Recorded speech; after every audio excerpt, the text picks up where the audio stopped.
नमस्कार, मैं हूं आपके साथ वैशाली और आप देख रहे हैं दिराना न्यूज चैनल।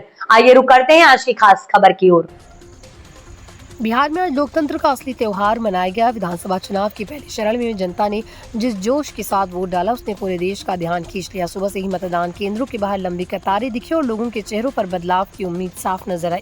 121 सीटों पर करीब 65% मतदान हुआ, जो अब तक का सबसे ऊंचा प्रतिशत है। ये सिर्फ एक आंकड़ा नहीं बल्कि बिहार के जागरूक नागरिकों की आवाज है, जिन्होंने वोट की ताकत से लोकतंत्र को जिंदाबाद कर दिया। सुबह 7 बजे जैसे ही मतदान शुरू हुआ, वैसे ही बूथों पर भीड़ उमड़ पड़ी। हर उम्र का मतदाता अपने अधिकार का इस्तेमाल करने के लिए घरों से निकला। खास बात यह रही कि इस बार युवाओं और पहली बार वोट डालने वालों में गजब का उत्साह देखा गया। चुनाव आयोग के अनुसार कुल मतदान 65% के पार पहुंच गया, जो बिहार की राजनीति में एक ऐतिहासिक रिकॉर्ड है। ये साफ दिखा कि जनता अब सिर्फ देखने के लिए नहीं बल्कि बदलने के इरादे से निकली है। पहले चरण में कई दिग्गज नेताओं की किस्मत का फैसला जनता ने ईवीएम में बंद कर दिया। तेजस्वी यादव, विजय सिन्हा, अशोक चौधरी और कई प्रमुख उम्मीदवारों का भविष्य अब मशीन में छपा है।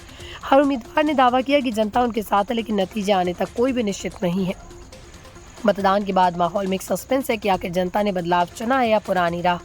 इस बार चुनाव आयोग और प्रशासन ने सुरक्षा के पुख्ता इंतजाम किए थे। जगह जगह सीसीटीवी कैमरे, महिला पुलिसकर्मी और हेल्प डेस्क लगाए गए। पूरे दिन शांतिपूर्ण मतदान संपन्न हुआ और कहीं से कोई बड़ी हिंसक घटना की खबर नहीं आई। चुनावी माहौल में एक सकारात्मक संकेत है कि बिहार की जनता मुद्दों पर वोट दे रही है, न कि डर या जाति के नाम पर। वोटिंग के बाद कई मतदाताओं ने कहा कि वो शिक्षा, रोजगार और महंगाई जैसे मुद्दों पर वोट कर रहे हैं।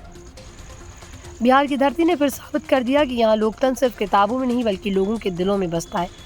65% मतदान इस बात का प्रमाण है कि जनता अब अपने हक और जिम्मेदारी को समझ चुकी। ये दिन आने वाले वक्त में बिहार के राजनीतिक इतिहास का अहम अध्याय बन सकता है। नतीजे चाहे जो हो, लेकिन आज की वोटिंग बता गई कि बिहार अब बदलने को तैयार है।